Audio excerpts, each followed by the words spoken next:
Ya, selamat siang. Assalamualaikum warahmatullahi wabarakatuh. Aduh. Oke.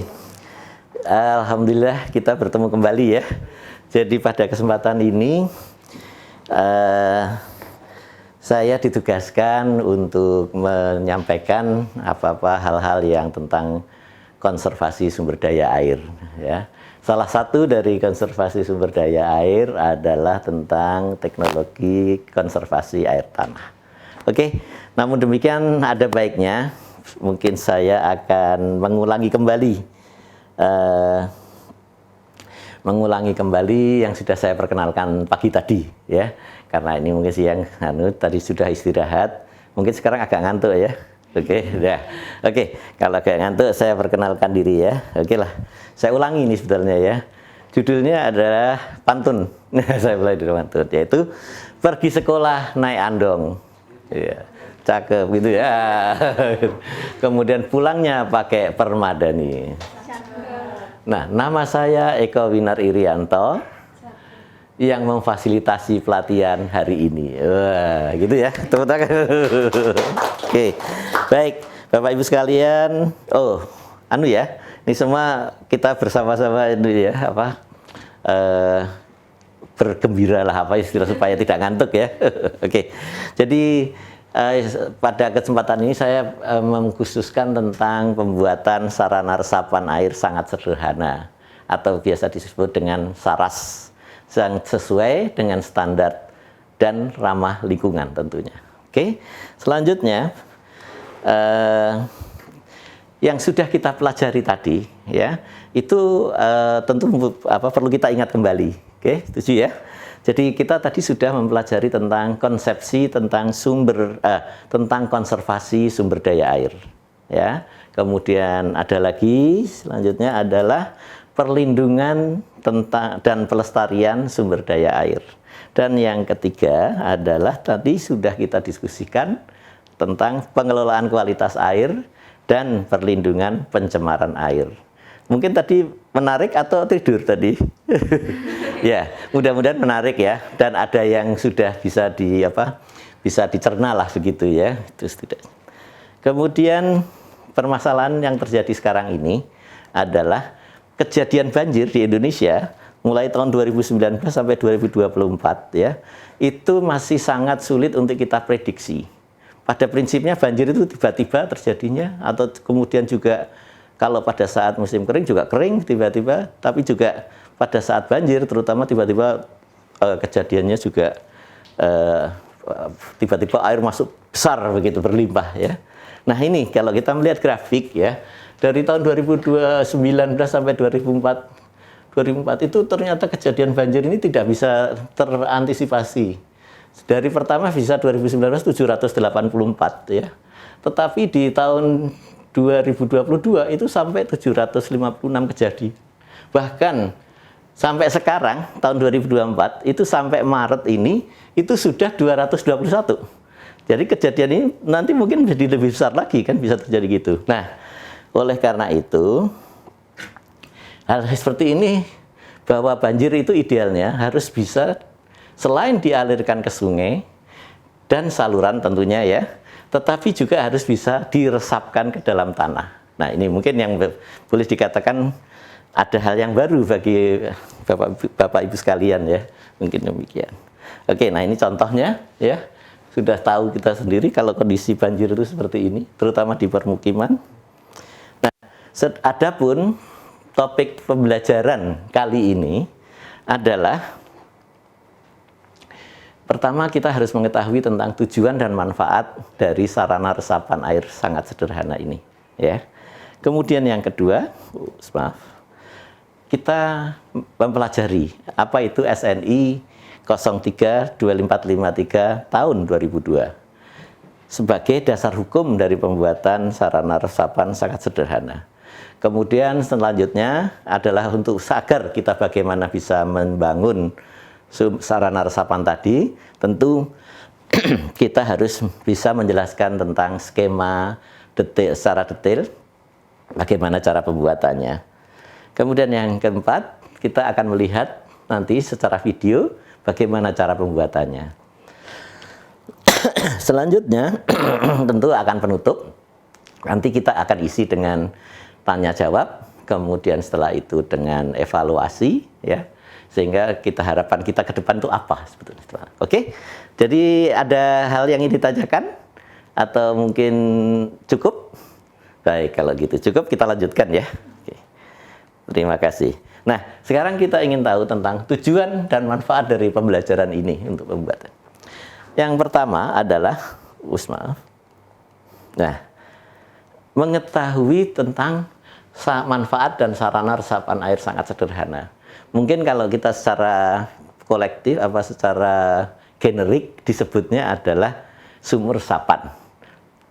Ya, tapi sumber resapan ini memang secara umum. Nah, kebetulan ini setelah kami modifikasi, maka kita sebut dengan sarana resapan air sangat sederhana.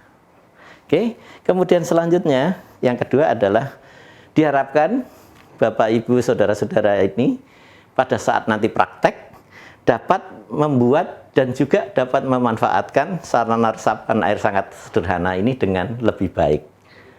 Oke, setuju? Enggak ada ya, tidak aneh lah ya. Oke, dan harap semua mudah-mudahan bisa nanti melaksanakannya. Nah, bagaimana atau manfaat apa yang kita bisa manfaatkan dalam penggunaan sarana resapan air sangat sederhana ini? Ya, yang pertama adalah ternyata sarana resapan air sangat sederhana ini dapat mencegah atau mengurangi terjadinya banjir.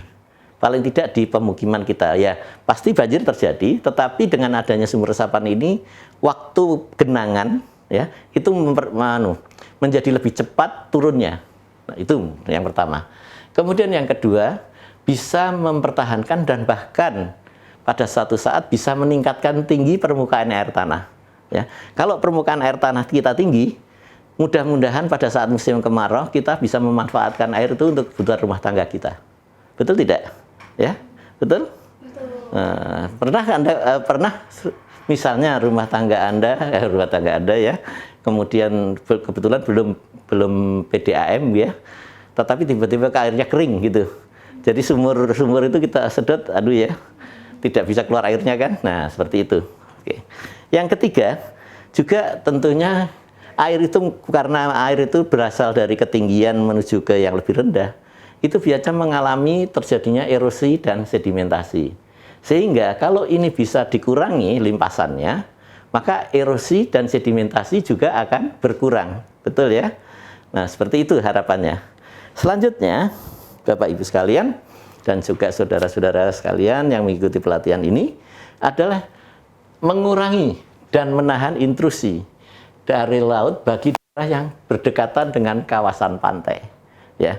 Tentu kalau Anda di kawasan daerah-daerah sekitar kawasan pantai, pernah Anda minum air asin gitu? Airnya kan kadang-kadang asin ya. Karena bukan apa, itu air sudah masuk atau terjadi intrusi air laut ke daratan. Nah, dengan adanya sumber resapan ini membantu mengisi air dari hujan ya, dari limpasan hujan, sehingga ini ditahan. Intrusi air laut itu ditahan. Oke. Selanjutnya, yang kelima adalah mengurangi terjadinya land subsidence atau penurunan muka tanah. Tahu kenapa terjadi penurunan land subsidence atau terjadinya penurunan muka tanah? Karena adanya tanah ini tidak ada penahannya. Jadi dengan adanya penambahan air tanah yang ada di area itu, maka potensi pengurangan atau potensi terjadinya penurunan air tanah itu menjadi berkurang. Jadi menjadi lebih kuat ya. Nah, jadi kita tidak tiba-tiba nanti runtuh gitu ya. Gitu. Kemudian yang keenam adalah tentunya dengan adanya resapan air tanah ini mengurangi potensi konsentrasi pencemaran air tanah ya. Kalau air tanah itu tadi tercemar, maka dengan adanya penambahan air hujan yang melalui sumur resapan tadi itu menjadi terencerkan kan begitu. Memang kita harapkan jangan sampai air tanah kita itu tercemar. Karena sekali tercemar tentu sulit kan akan memperbaikinya. Oke? Setuju ya? Baik. Bapak Ibu sekalian dan juga rekan-rekan semuanya, di dalam perencanaan sumur resapan itu sudah ada standar nasional Indonesia. Jadi Bapak Ibu sekalian, apa arti SNI? Sudah ada yang tahu? Udah, alhamdulillah. Jadi sudah tahu ya. Paling tidak mungkin dari rekan-rekan yang lain, dari kolega mendengar ya, atau dari mungkin internet. Sekarang Anda semua senang internet atau senang TikTok? Oke, ya baik. Jadi sudah terjadi ada tata cara perencanaan teknik sumur resapan air hujan untuk lahan pekarangan. Ya, setuju ya ini ya. Nah, Bapak Ibu sekalian, ini ya bentuknya. Ini nanti bisa dicari, katakanlah demikian, nanti kita diskusikan. Nah, apa yang dalam isi dari SNI ini, yaitu SNI ini menjelaskan tentang ruang lingkupnya, jelas ruang lingkupnya, kemudian bagaimana resumenya atau ringkasannya, ya, ringkasan bagaimana mulai dari merencanakan, mulai dari membuat, kemudian juga ada syarat-syarat ataupun ini rumus-rumusnya, ya. Tentu rumus-rumus ini untuk kita kan sulit ya. Nah, lebih baik nanti kita membuat sajalah begitu ya. Ya, oke, tapi ini adalah standar tata caranya. Jadi boleh itu kita ketahui, namun di dalam pelaksanaannya nanti kita ikut dalam kita lihat nanti di videonya. Nah, ini secara umum ya. Secara umum bahwa sumur resapan kita buat melalui suatu penampungan dari atap, betul ya. Dari atap ini nanti dialirkan melalui talang menuju ke sumur resapan ini. Ya, ini sumur resapan. Nah, kemudian permasalahannya bila sumur resapan ini tadi mampet misalnya, tidak terjadi penurunan, maka ini akan melimpah, betul? Akan menaik terus kan, betul? Tidak masuk tetapi menurun, maka dia akan bisa dibuang menuju ke saluran limpasan. Ya, dan bahannya juga cukup sederhana, maka saya sebut dengan sarana resapan air sangat sederhana karena bahannya sederhana, yaitu dari buis beton, kemudian dari kerikil sebagai bidang resapan, dan mungkin ini juga bisa saja dengan bata, tapi lebih baik kita teruskan saja dengan buis beton.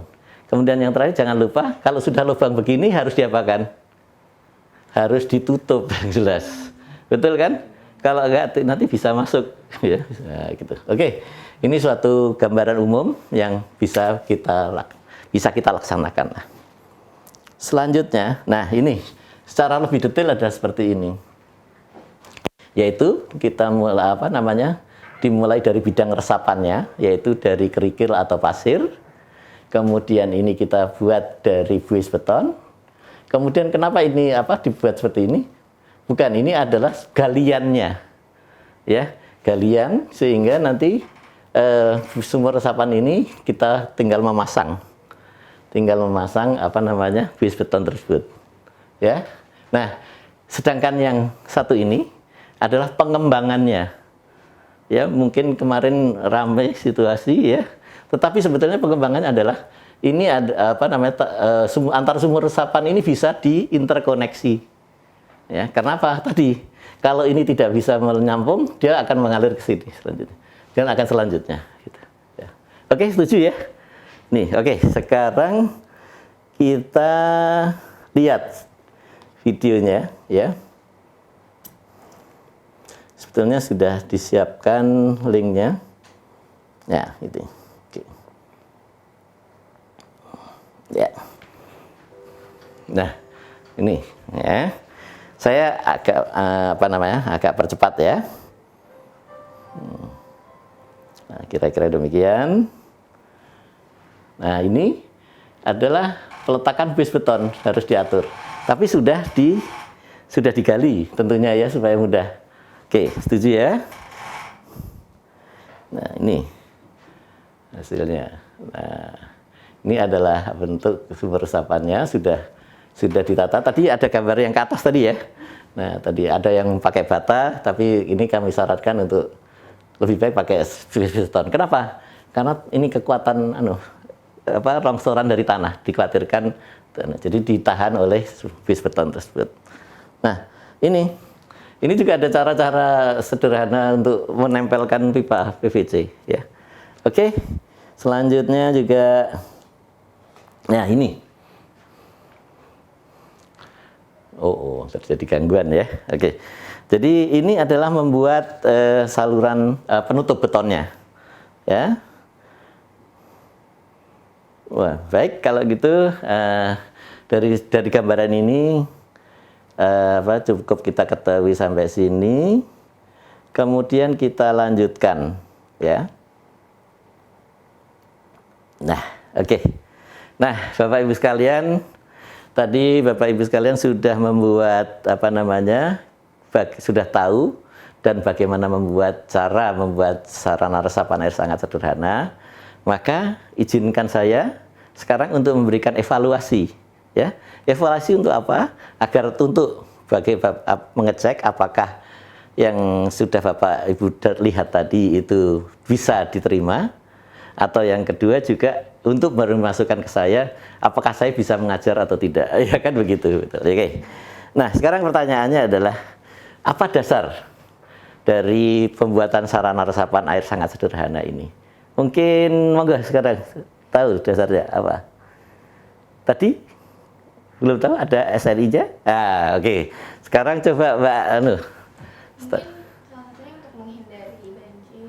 Nah, oke. Itu manfaatnya ya. Oke. Terus mungkin ada lagi, apa dasar dari pembuatan sarana resapan air ini? Dasarnya Keras saja. dasarnya untuk memanfaatkan air dengan baik. Ya, oke. Itu salah satu anunya ya. Tapi yang disebut dasar itu adalah latar belakangnya. Dasar hukumnya. Kebetulan apa dasar hukumnya? Standar Nasional Indonesia tahun. Nah, ini 2002 nomor 032453 itu ya. Jadi supaya ada dasarnya. Oke. Kemudian yang kedua, evaluasinya adalah jelaskan tahapan membangun sumur resapan dan bahan yang digunakan. Oke. Mungkin ada bahan-bahan yang digunakan yang diketahui. Mungkin Ibu dari itu. Bahan-bahannya tadi apa terutama? Buis beton, ya, buis beton. Kemudian bidang resapannya apa? Bidang resapannya? Kerikil, pasir. Oke. Kemudian apa lagi? Pipa sebagai penyalur ya, sebagai inlet, maupun nanti bila ada meluap maka diperlukan saluran peluap ya. Oke. Baik. Saya rasa itu satu hal yang ini ya kira-kira kan. Kalau tahapan-tahapannya jadinya apa tadi? Tentunya tahapannya persiapan. Kemudian ada pembangunan dimulai dari penggalian, betul? Kemudian kalau bisa sampai diuji coba. Oke, ya. Terima kasih.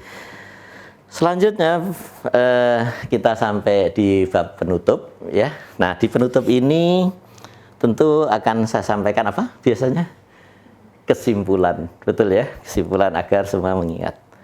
Nah, apa yang kita ingat dari sini?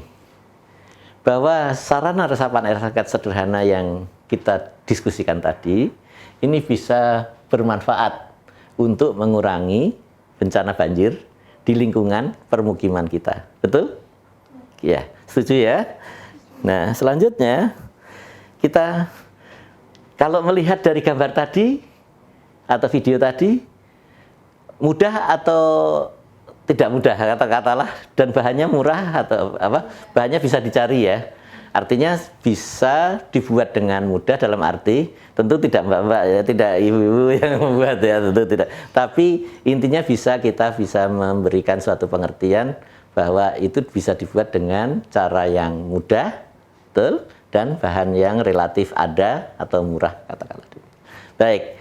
Kemudian ada lagi yang bisa kita apa ini menjadi saran-saran atau rekomendasi ya. Rekomendasinya adalah begini.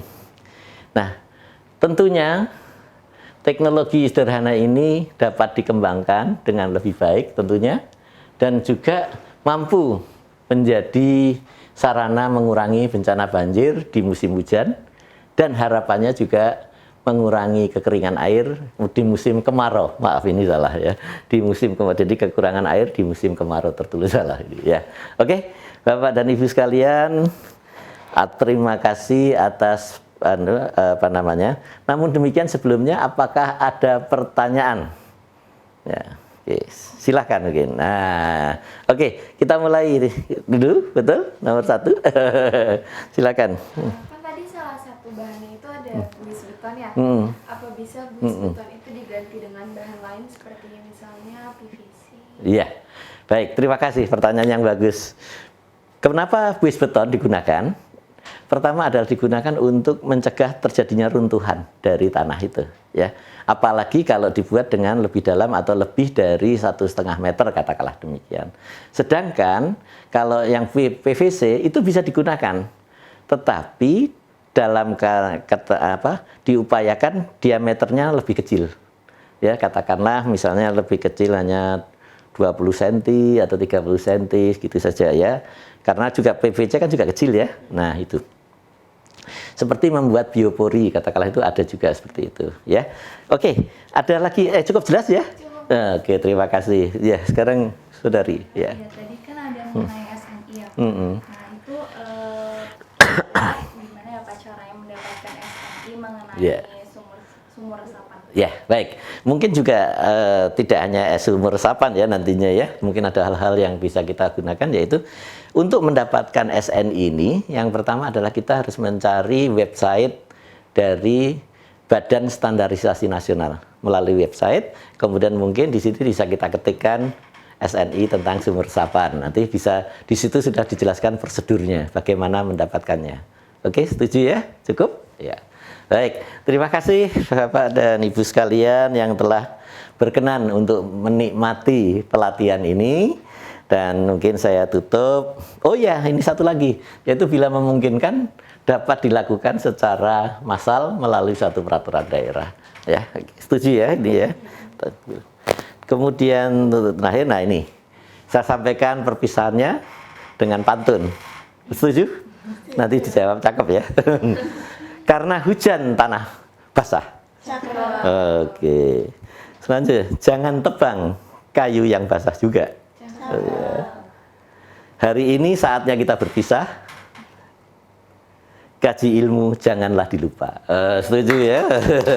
Terima kasih. Dan Bapak Ibu sekalian, bila saya ada kesalahan, saya mohon maaf yang sebesar-besarnya.